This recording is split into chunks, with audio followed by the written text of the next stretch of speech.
I've arrived on scene. Putting my gloves on, BSI, scene is safe. I'm putting my gloves on to protect me from bloodborne pathogens.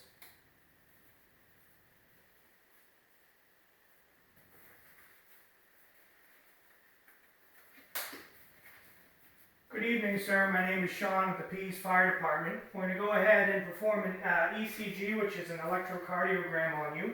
Do you consent to being treated? Patient does.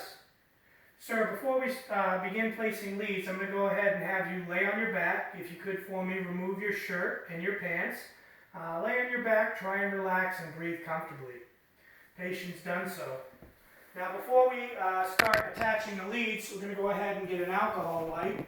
And we're going to clean the areas to which the leads are going to be placed. We're going to be removing oil and dirt. And if there's any body hair where the leads to be placed, we're going to remove the body hair. The body hair affects the lead's abilities to get a correct reading, so we have to remove that if there is any.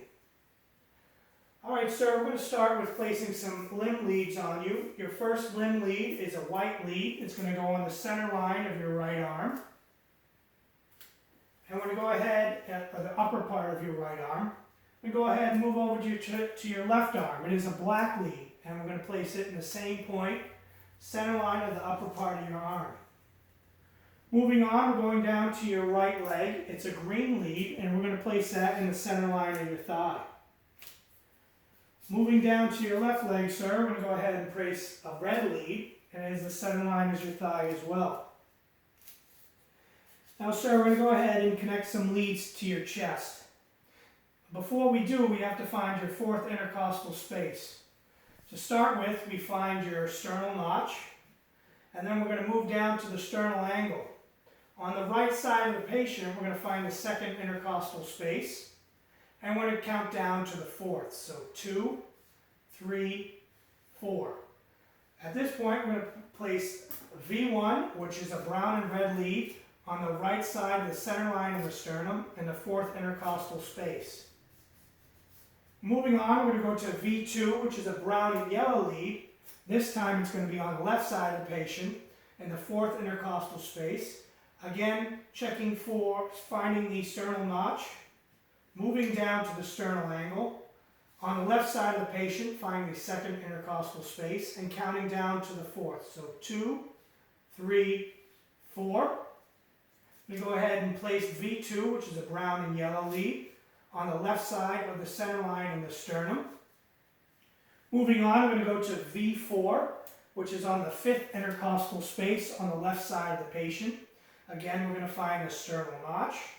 Moving down to the sternal angle, feel over to the second intercostal space, move down 2, 3, 4, 5. The V4 will be placed mid-clavicle right here on the fourth intercostal space, or fifth intercostal space. V4 is a brown and blue lead. And go ahead and place that there. V3 goes in between V2 and V4. It is a brown and green lead. I'm going to go ahead and place that there in between V2 and V4. V5 is placed level with V4. It is on the left anterior mid-axillary line, and it is right next to V4. Alright, sir, if you could go ahead and lift your left arm. We're going to go ahead and place the final lead, which is V6. V6 is brown and purple, and V5 is brown and orange. V6 is level with V5. It is mid-axillary and is directly beneath the armpit. Alright, sir, we're going to go ahead and start the ECG. I appreciate your cooperation.